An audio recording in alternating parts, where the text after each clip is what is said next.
I do a lot of things that people think are kind of out of the box. For instance, Turkish coffee readings and aura readings. I guess in this video, I'm going to talk about why I like to do these things, why I'm into this stuff. A lot of it is for probably reasons that you wouldn't even think. So if you stick around for this video, I'm going to talk about Turkish coffee readings. I'm going to talk about aura readings. I'm going to talk about all this stuff that I kind of use. I think I really have never explained why I like doing this stuff. So let's just get to it.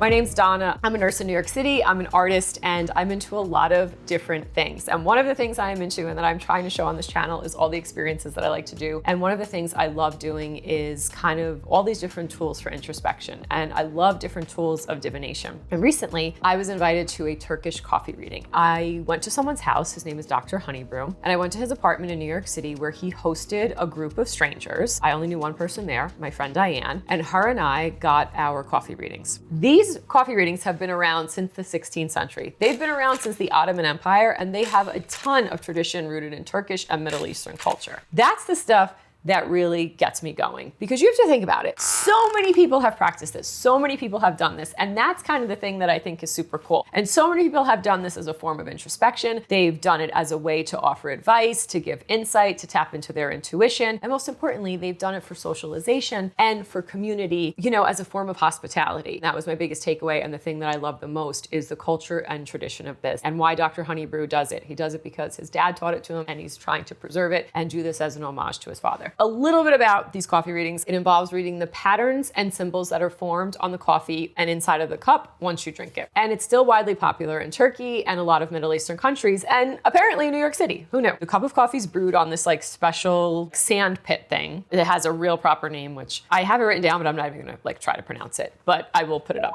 here. And then it's served in these special cups, and then you sit and you drink it. And then when you get down to like the grind and a little bit of leftover coffee, it's kind of like muddy, you then hand it over to the person who's like holding the space, the practitioner, in this case, Dr. Honeybrew. He does his own little ritual for it, and then he flips it over and it sits there. And after a while, he then collects the cups and he reads them. And he has this like really cool camera in his apartment and he puts it up on a TV, and it's kind of high tech too. And he's put his own like spin on it, which I thought was so cool. You basically get your grounds read. He even includes all the other people who are there in the group. So you're all kind of like reading each other's stuff, and you're all kind of like talking to each other and giving each other advice and getting in on each other's business, which if that's not for you, don't go and do this. He does also offer private readings, and he offers readings online as well. So if you're not in New York City, you can absolutely partake. The thing about this that I loved, it is not just a drink. It's not just coffee. This is an art form. I don't know, from the way it's brewed to the way it's made, to the interpretation, to the intuition, to the cups that it's used, to how he kind of holds the space for everybody. It's just a social and community thing that really helped bring us all together and kind of like break the ice. And he was really good at doing it and really getting us to talk to each other. Why I like it, it's a form of introspection. It encourages you to really kind of look at yourself, to ask yourself questions and kind of reflect on what's going on in your life at this point, what's gone on in the past, the present, how you kind of walk into the future, and how you want to like hold space for yourself and like move forward with your intentions. The patterns and the symbols in the cup are meant to kind of like ask you to look at your own emotions, your own thoughts, your own well-being, your own behaviors. It's really about getting a deeper understanding. It's really about introspection. I had a really good reading, and then in my reading, he said, in the next 7 years, you're going to be having an article written about you in the New York Times. And my first thought was, is it going to be a good article? And I even like blurted that out in the room. And I was like, well, is it going to be a good article? And that really was a moment for me to pause, right? And to be like, why do you think and assume the first thing that you're going to have an article written about you and it's not going to be good? Like, why can't you give yourself the ability to have accolades or have attention, and also to think that it's good and to allow it to be good? And that should be your default mechanism, and that should be your default operating mode. And there's that like self-sabotage, you know? And he had talked about my work and my art, and he's like, whatever art you're doing and whatever projects you're currently doing,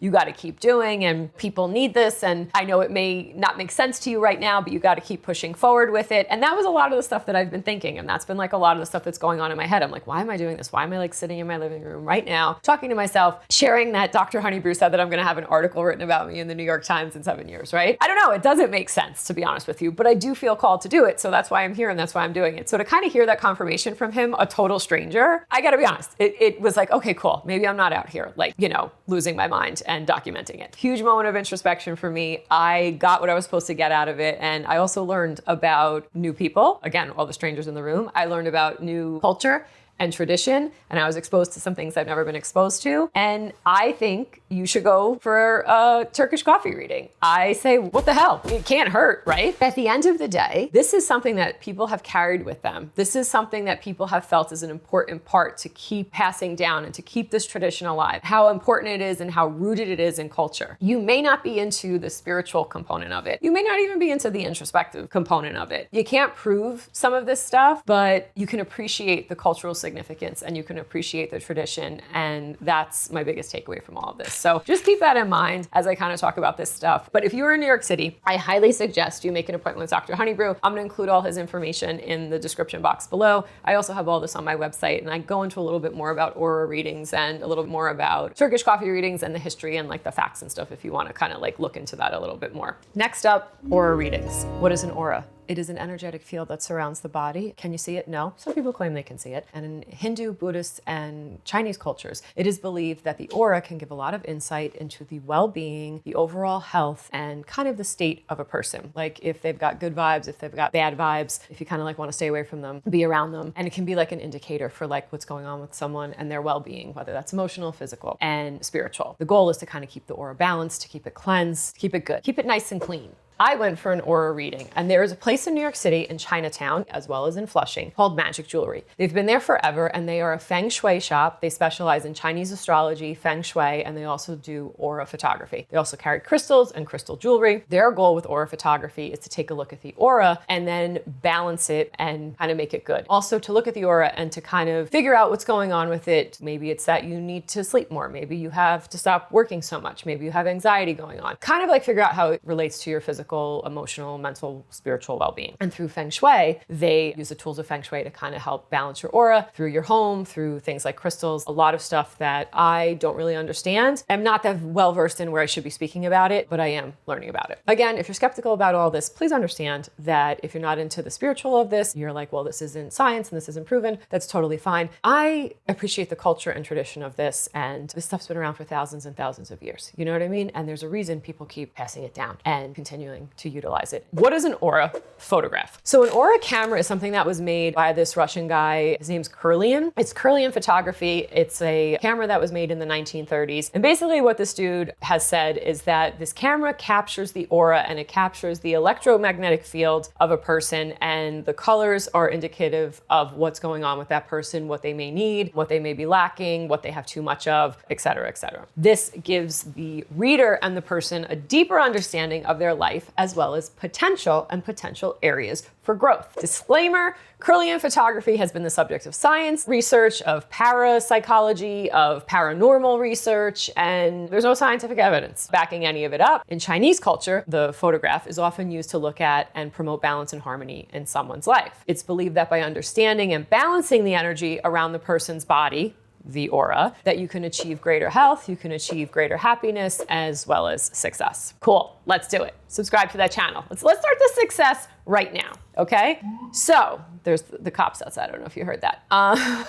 They're coming to get you because you didn't subscribe to my channel. I'm joking. All right, anyway, the goal is to then kind of ask you questions, and that's what happened in my reading. I was asked questions like, are you sleeping enough? Are you drinking enough water? Have you been exercising? And I'm like, yeah, I've been exercising a lot. And he's like, okay, you might be overdoing it. You might not be resting. Totally true, I was not resting. And he's like, are you drinking enough water? And I was like, well, I drink a lot of water. And he's like, well, are you drinking enough water now that you're exercising and kind of like perspiring and like working out more? And the answer to that was no. And I need to do more of that. Some examples of things you can learn from this aura reading, right? If the aura photograph shows a lot of red, it can indicate that you're feeling stressed or you're feeling anxious. If the aura shows a lot of blue, it could be that you're calm and that you're peaceful. And the way that they read the aura is they look at the last 2 weeks, they look at the present, again, past, present, and future, and the next upcoming 2 weeks. If it's yellow, for instance, maybe that means you have a lot of creativity and you have a lot of confidence, and you may want to continue to cultivate those qualities. Or if you're lacking those things, you may want to try to bring more creativity into your life and work on things like self-confidence, or ask yourself, why am I not confident? By understanding these patterns and by understanding these colors, you learn more about you.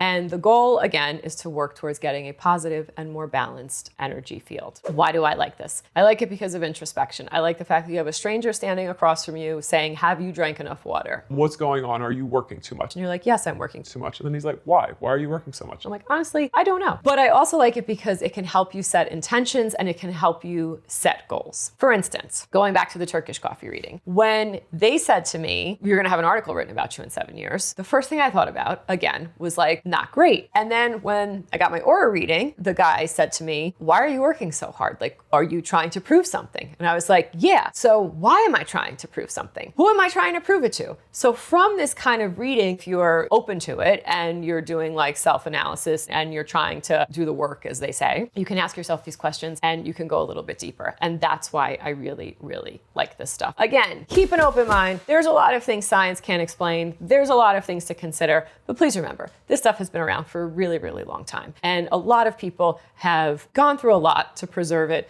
to keep the traditions alive and continue to practice it and to continue to keep components of their culture going as they've especially migrated to other areas and moved around. Why don't you go try it? That is my experience with all of this, and I hope that you're gonna go try it. And if you've tried something like this before and you have different tools of divination or ways of introspection that I haven't talked about yet, I wanna learn about more and I wanna hear all the things. So please comment below and share things that have worked for you and maybe things that haven't. And remember, keep an open mind. Go try this. If sitting in a room of strangers and talking about things that are personal to you isn't for you, cool. But maybe you want to go try an aura reading because it's like one-on-one, or maybe you want to go try astrology. But anyway, follow, like, subscribe, and I will see you on the other side. Bye, guys.